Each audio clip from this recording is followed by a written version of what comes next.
is talking about.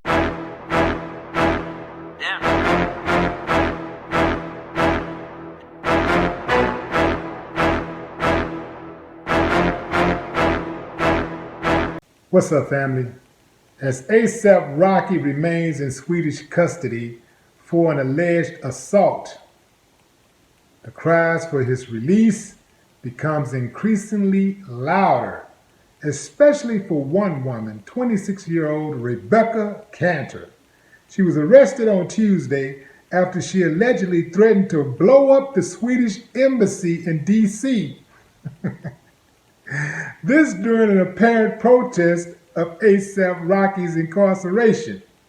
She said, "Why isn't it breaking news that I defiled the House of Sweden last night? That I vandalized the World Bank? That I vandalized the IMF? Why aren't I getting press for ASAP?" This woman really wants to be seen, jeopardizing her freedom for someone who don't even know her from a hole in the ground. Let me tell y'all something. I feel nothing.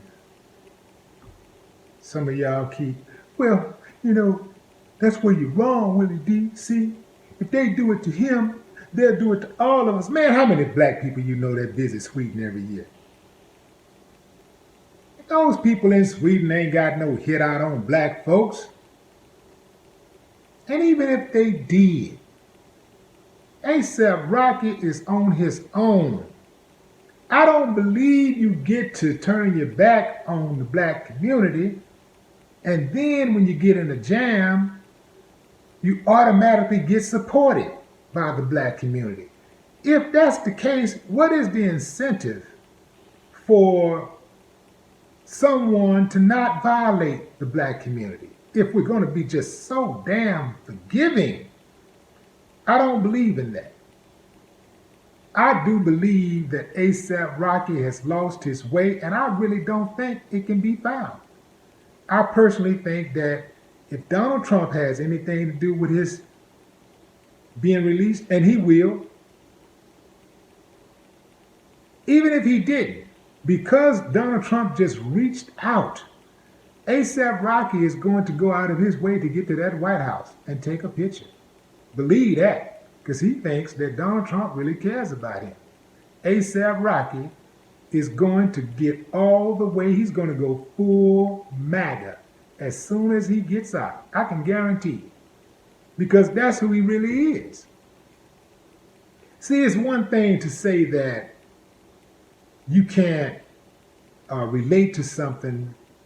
You can't relate to someone because you don't particularly participate in certain types of activities or something like that they're involved in.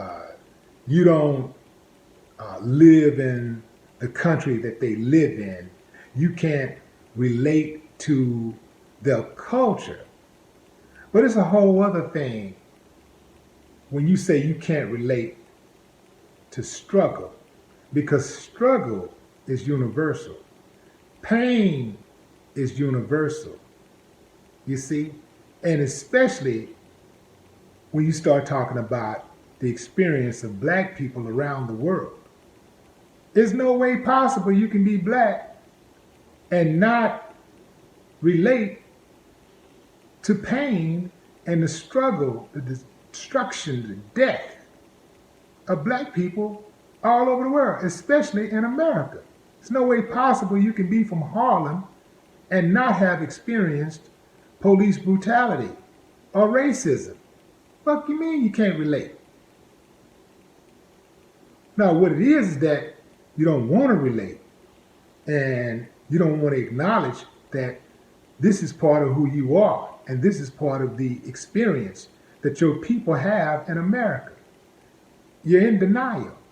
Anybody who's black that's acting like this stuff don't exist is in denial. Anybody that's any race, any color, any ethnicity, from any background, any part of the world, who sees what's going on in America and who knows America's history in relation to black people, knows that Racism is in full effect in America. Bias is in full effect in America. This ain't something you got to make up. This ain't something you even got to research. It's in your face daily as we're speaking. Well, as I'm speaking, somebody is doing something foul right now, strictly based off the fact that somebody has a different skin complexion than they do. Oh yeah, racism is alive and well in America, and it's very pervasive. So, when people start talking about, well, he lives in Soho, he lives in Beverly Hills, and of course he can't relate, that's a lie. Man, I ain't never looked down on my people, no matter how much money I had, no matter how much money I've made. I've never forgotten that there are people that look like me that are still struggling. There are people that look like me that go through it daily, strictly because they look like me, because they share my skin tone or some variation of it. I've never been that damn big of a fool. I've never been that non-compassionate. You know, I've never been like that.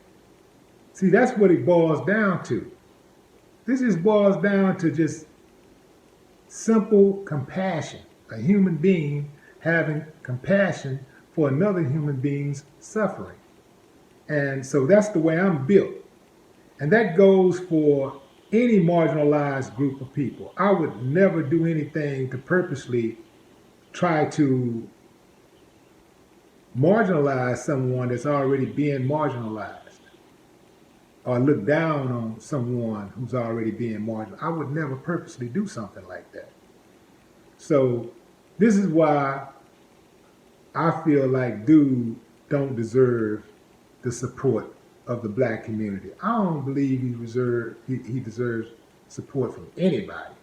But he'll get it because anytime Trump and people that's like him can get a defector, can get someone from the black community of prominence who has some type of following, anytime they can get them to flip, they'll use them to advance their agenda. That's been the game from day one.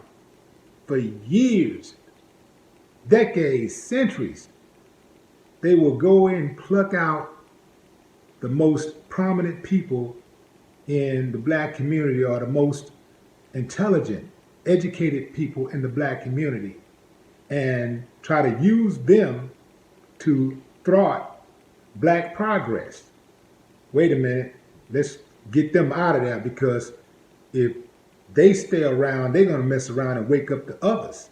We don't want that to happen. They're going to educate the others. They're going to help the others. So what we need to do is pluck them from the black community and get them to come work on the side of the oppressor. That's the name of the game. When your criticism of the black community outweigh your contribution to the black community, you are an enemy. All skin folk ain't kinfolk. I rest my case. No more talk. What them haters talking about? Yeah.